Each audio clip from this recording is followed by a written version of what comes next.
Welcome, welcome, welcome once again to Words Have Power with your host, Teresa Hawley-Howard.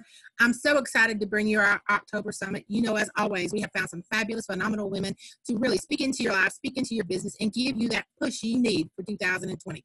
Welcome to the show. Tell us about yourself and tell us about your business. Hi, my name is Angelique Hamilton, and I am the founder and CEO of the HR Chique Group, where I help individuals and small businesses launch very sustainable futures and create very dynamic cultures. That's so exciting. I know today we're going to talk about entrepreneurship. So what made you decide to step out into that arena?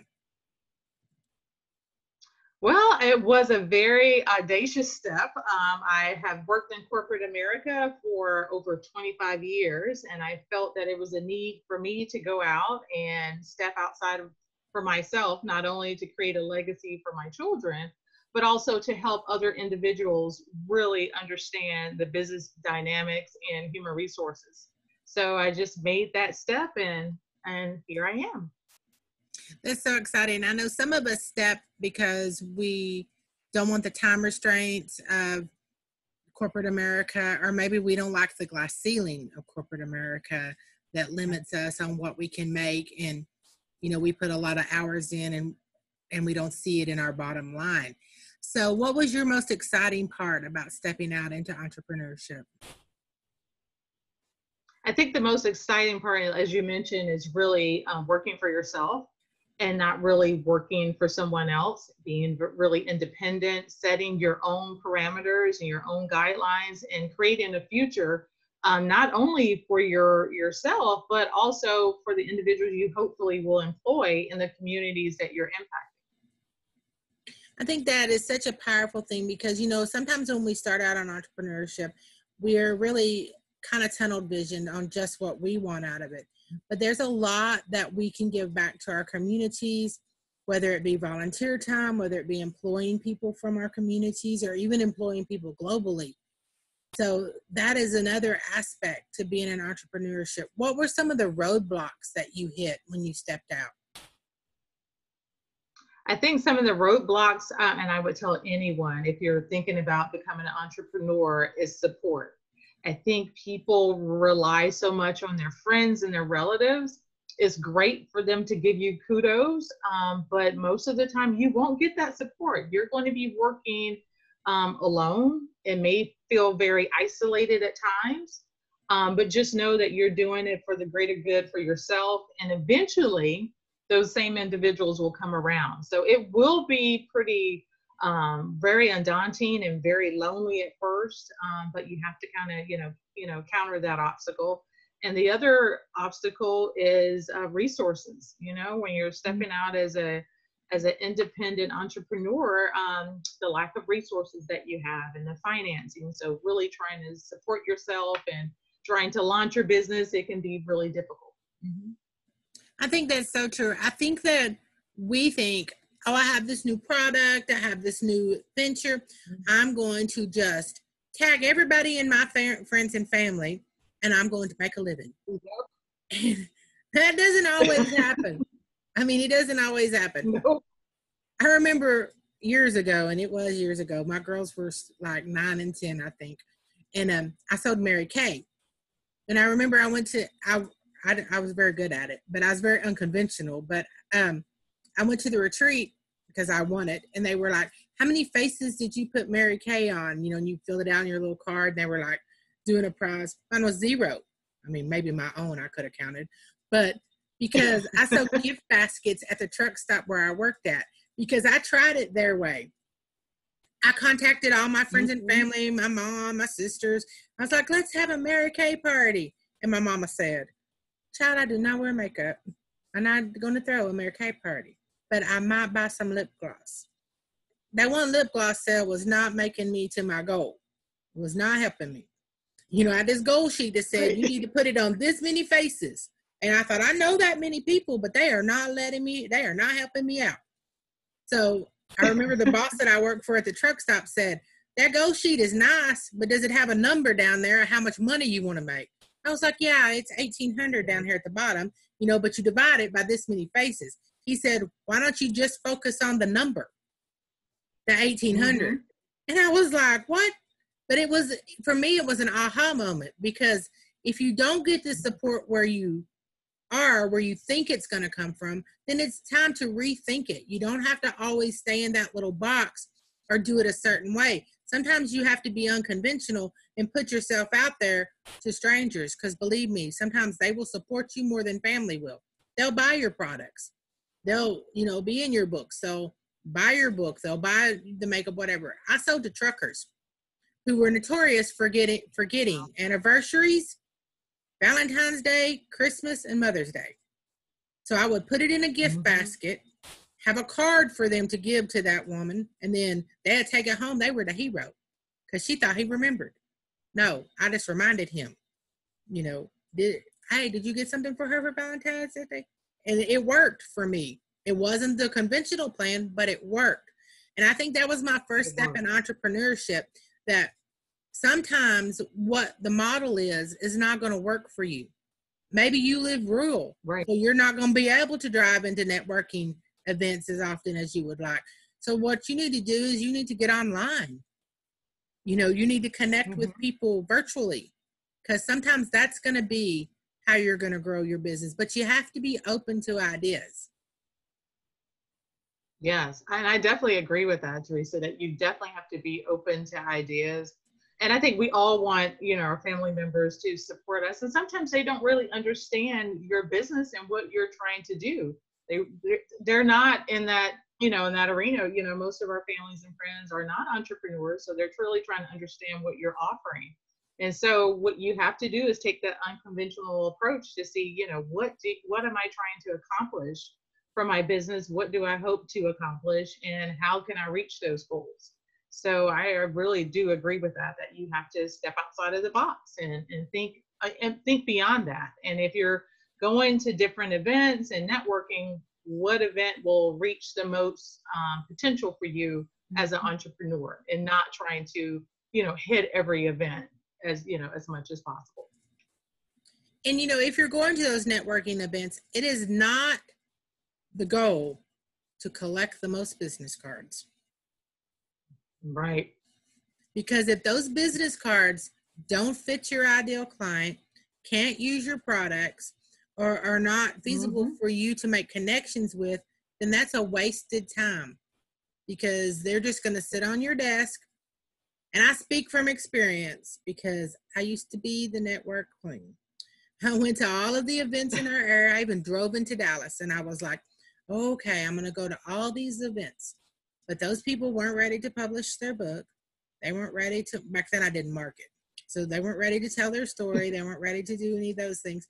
And so I had this whole list with these little notes, because, I took the networking class, these little notes on the back of how I met them, where I met them, so I could send the email back to them.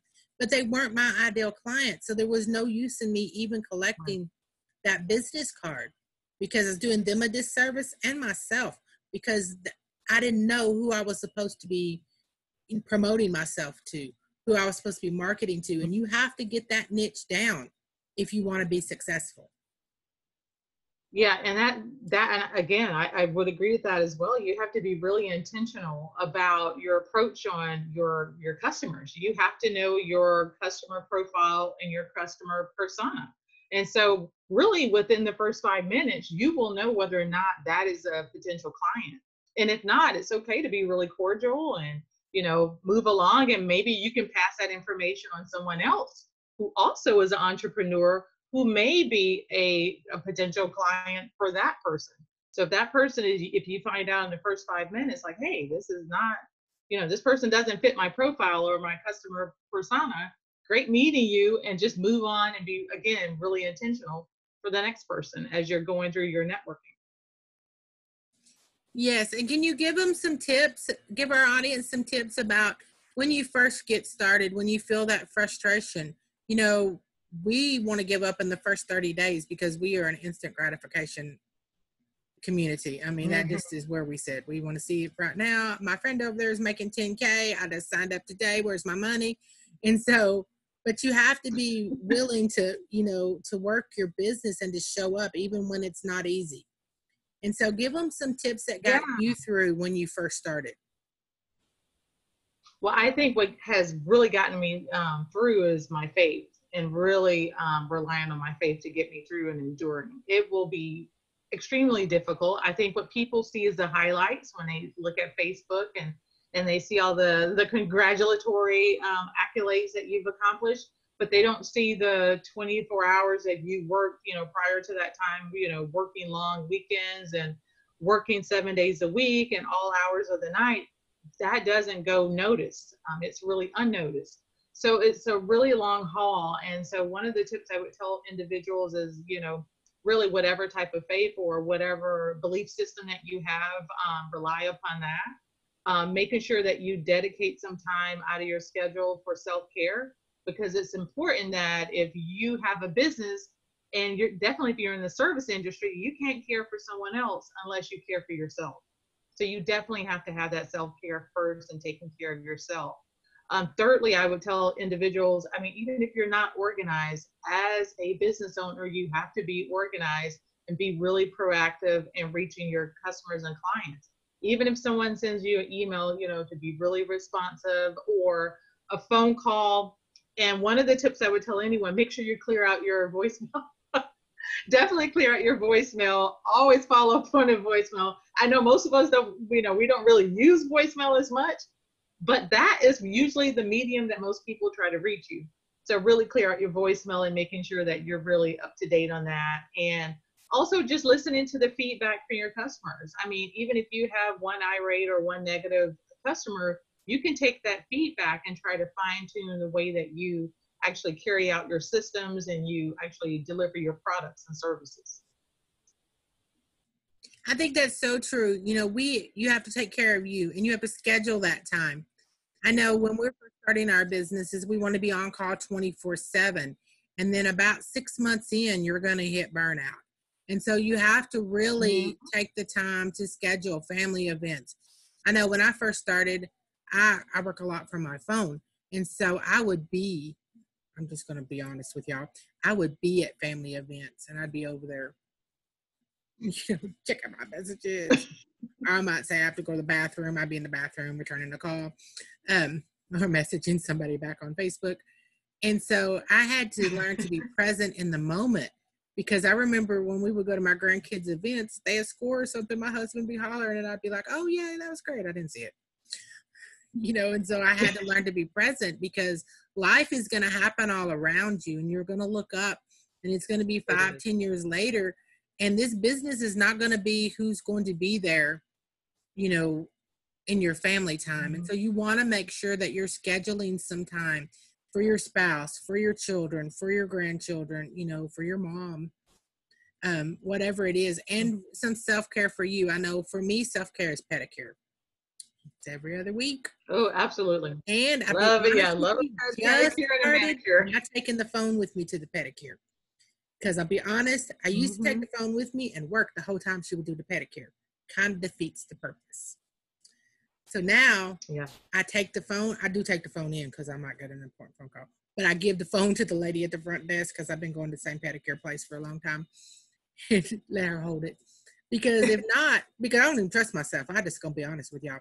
If not, I will be on my Facebook. I'll be promoting. I'll be sharing. I'll be tagging. I'll be answering my deals. And that defeats the purpose of relaxing. And so I had to just learn that. I go in there, she puts on usually I try to go, there's some crazy show like The Reality Women or something on during the day. She'll turn it on that for me.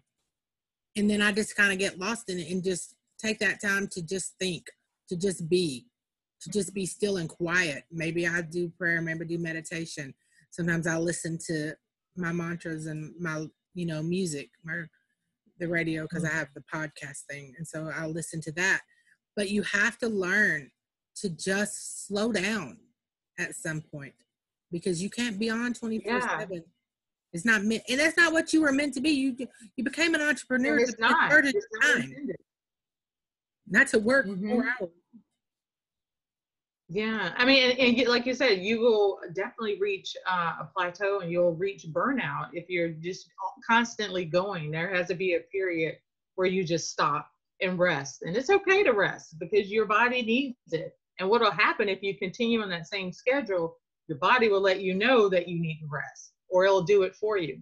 So yeah, I definitely agree with self-care and taking time for yourself and taking time for your family, because life is fleeting and you're not able to get those memories and those moments back because you were so busy with your business.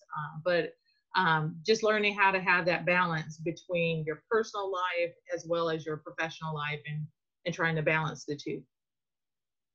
I think that is so true. You have to find your own personal balance. I can remember when I first started, I didn't have a balance. I was just go, go, go. I wanted to build this business. I wanted to, get as many clients as possible. I wanted to always be on call, because what if they found somebody else during the 5 minutes I wasn't answering their message? And then I found out that if they're meant for you, it's going to be okay. You can take a moment and reflect and think about it, and just really not always be Johnny on the spot available. I can remember when I answered the phone no matter what time you called. And I got clients in the Netherlands. So, you might be calling at 2 a.m. But now you need an appointment, because I'm just not going to answer the phone. Right. But that's just something you learn as you grow as an entrepreneur, that you have to be able to balance that, because you can't keep all those balls in the air for that long of a time and be successful and have successful relationships and family. I mean, it's a balancing act. And so, right. I tell them entrepreneurship is really, for me, it works fabulously. I have 14 grandkids. I make the school events, we travel, but I never really knew that balance until I went to Canada. Because let me tell you what happened in Canada. The phone don't work. And even if you get the extended thing from your bill, it's just talk and text that works. Your social media, you're going to need to be on the Wi-Fi at the local place you're staying, or it's going to send you messages that say substantial rate is about to be charged. I wasn't sure what Verizon meant by substantial, but I knew I didn't want to pay it. So for the 5 days that we were in Canada with my friend, that we went up there to an event, I learned how to really manage time, because I was not available, because guess what? I can't get your email, nor can I get your Facebook message till we're back at the hotel. And I was like, and I remember the first day I texted my husband, and I was like trying to teach him, because I had left my laptop at home. And I was trying to talk him into logging on to my deal, and then telling me, my husband has a flip phone, y'all. So oh my God, I was not logging in well. And then I thought, well, I have a friend. So I text my friend, and I was like, if I give you my login information, will you log into my Facebook and just tell me what the messages are saying? And I'll tell you what to type if it's important.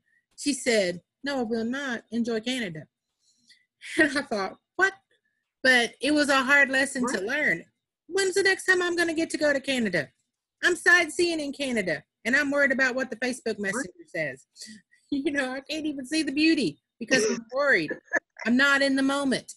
And so it was a hard lesson to learn, that sometimes you have to be still, be quiet, and be in the moment, and just trust that all's going to be okay. Because it wasn't like I was away from the business very long, maybe 6 hours. But it was you look down at your phone and there's no service bars. It's a freaky situation. You get worried. Like, oh my God, what's going to happen? My life is going to be wrong. What do you mean I can't be on Facebook? Nope. And so I thought to myself, there was a time I did not even have Facebook. I don't know how I lived my life. But that, and you worry about that. But some of the things, your business has to be more substantial and has to be able to sustain even without Facebook. I know that's a scary thought for y'all, but it has to be able to. People do it all the time.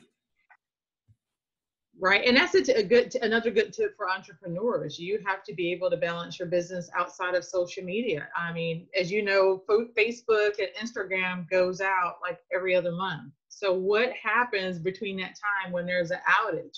So you have to be able to sustain your business outside of the social media accounts. So, do you have a system set up in place, in case that does happen?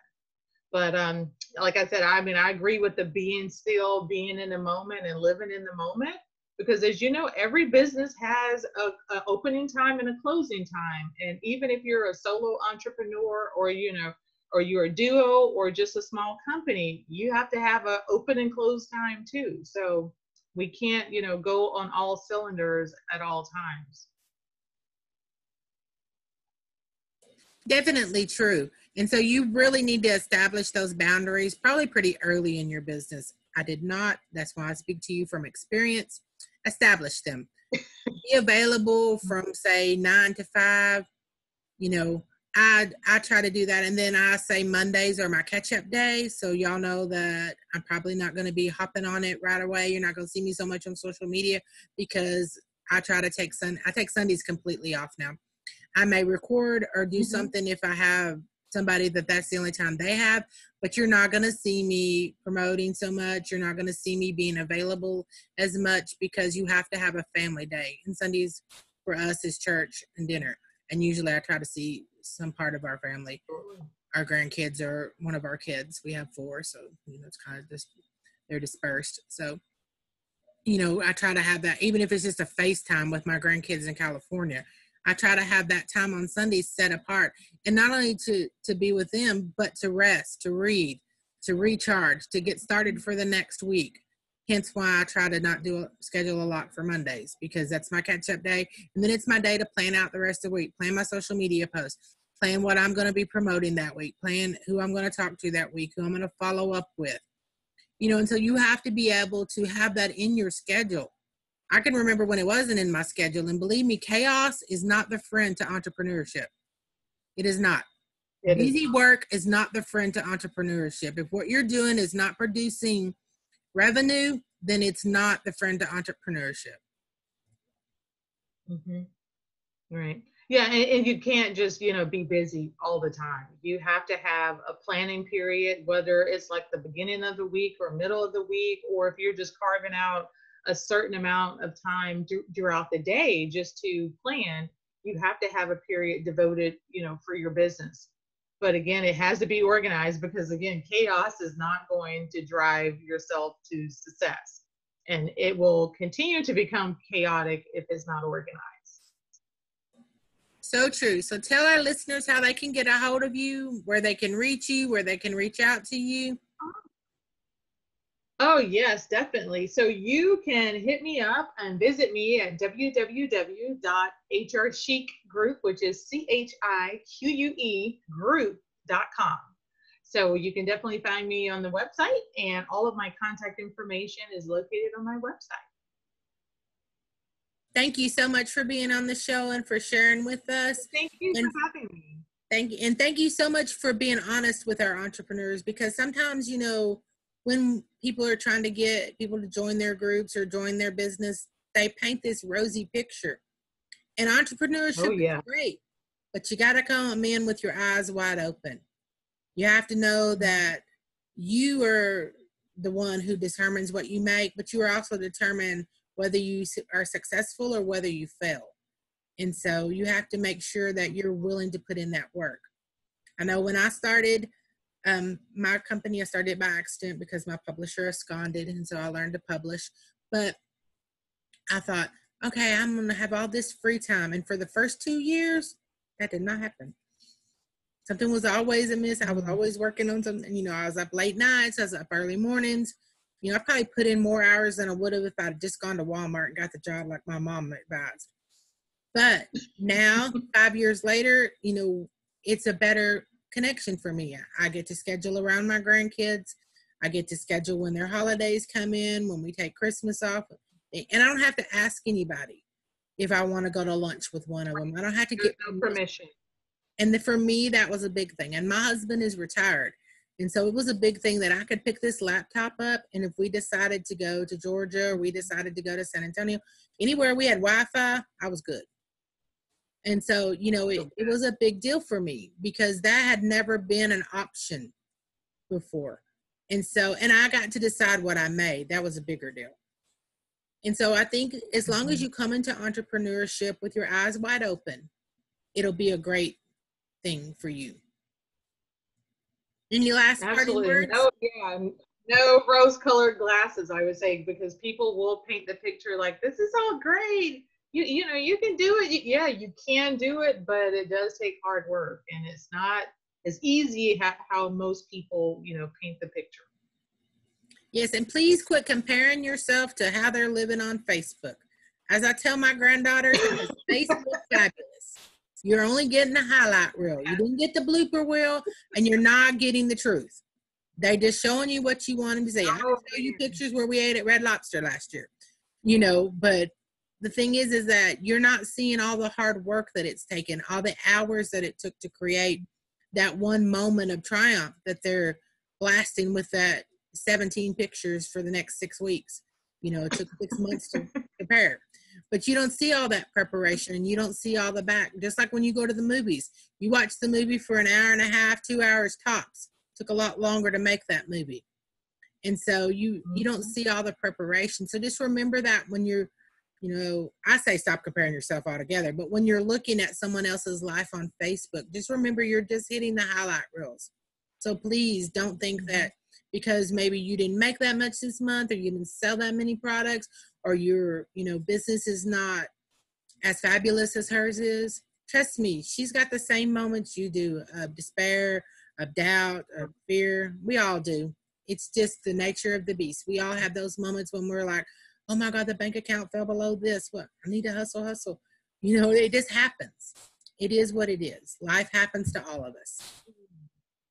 Yeah, and I think, most people just don't know the story, the backstory to the glory. They just look at whatever has been, really highlighted, as you say, on fake book, because that's what I call it, because they see what's on Facebook and they think that that's how that person is living 365 days a year. And you're like, okay, we know that's not the truth, that there's some low times and some low periods in your business.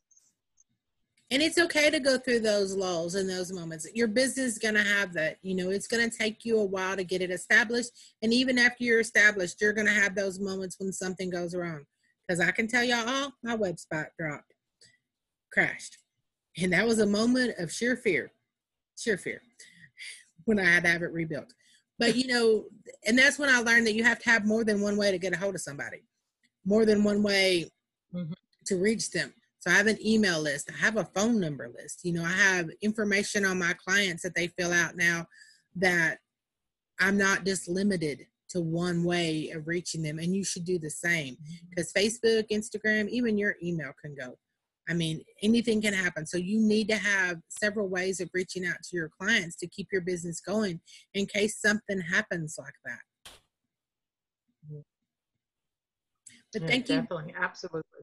Yes. Thank you so much for being on the show and for giving us this great information. It was a fabulous interview. Y'all remember to click at the top if you want to subscribe so that you'll get each of the new interviews as they come out. Once again, thanks for listening to Words Have Power. And remember, our words have power. Let's use them to change the world.